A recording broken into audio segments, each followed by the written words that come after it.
అయితే మీరు ఒక్క మాట నేను మనవి చేస్తాను.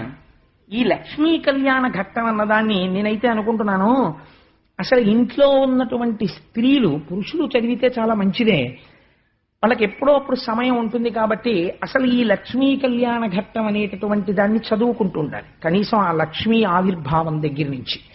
కానీ ఏమండి, పద్యాలు మేము చదువుకోలేం కదా, ఇవన్నీ ఎలా కోరుకుడు పడతాయి ఇన్ని పద్యాలు అని అనుకున్న వాళ్ళ కోసం నేను ఎప్పుడో ఒక దశాబ్దమో 2 దశాబ్దాల క్రితం ఒక మహాపురుషుడు భాగవతంలో ఎలా ఉందో అలా యథాతథమైనటువంటి లక్ష్మీ కళ్యాణ ద్విపద రచన చేశారు ఒక ఆయన.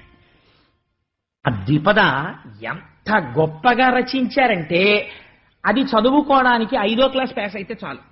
మీరు రోజు ఇంట్లో లక్ష్మీ కళ్యాణం చదువుతుంటే ఇల్లు లక్ష్మీ నివాసమై ఉంటుంది.